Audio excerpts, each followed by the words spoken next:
এই তুমি এনেকে না না তুমি সাথে কি কথা করছাও? ওরে শালা তুই এক চিনিস এ চিনলি তো তোর ওপাশে থাকা যাবে না এদিকে এদিকে এদিকে এদিকে এদিকে এবিটা আমাকে দিন কথা কর এই তুমি না রাস্তাটা দাঁড়া ছিলে আমার জন্য ওয়েট করতেছিলে না?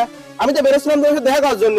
নানার সাথে বাড়ি আসলে তো বুঝলাম না তো বিষয়টা কি নানা বলেন তো। বিষয় শুনবু ও কি তোর পরিচিত আগে তাই ক পরিচিত মানে? ও আমার গার্লফ্রেন্ড। তোর গার্লফ্রেন্ড হ্যাঁ কি আরে শালা তোকে না আমি সেদিন কইলাম আমার বউটা মরে গেল আমার দেখে শুনে একটা বিয়ে দিয়ে দে তুই কি করলু এক পাও কবরে গেছে তোমাকে আর কেউ বিয়ে করবি না আর কোন মেয়ের বাপ আছে তোমার সাথে নিয়ে বিয়ে দিবি তুমি পারলি ধরে লাও গা আমি নিজের খাওয়া নিজে কবুতরের মতো খুঁটিয়ে খাইছি এখন তো ধলে কে এই নানা এসব কি করছে? এ সত্যি তুমি কেউ বিয়ে করেছো নাকি? খালি বিয়ে না একের দিন শুরু করে 3 বার কবুল হয়ে গেছে কবুল হয়ে গেছে? না না তুমি কিন্তু কাজটা মোটেও ঠিক করলে না।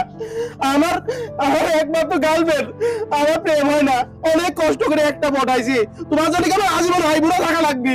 তোর রায়পুরেই থাকা লাগবে অনেক কষ্ট করেছিস একটা পটাইছিস আর আমি 3 মিনিটে পটাইছি আর শালা তুমি বুঝবে না নে আর আমারে বাসরের সময় হয়ে গেছে আমরা এখন বাসরে যাব আমার আর তোর সহ্য হচ্ছে না তুই এখানে একা একা বক বক কর এ চলো তো আমরা ঘরে যাই না না তুমি কোথাও যাবে না।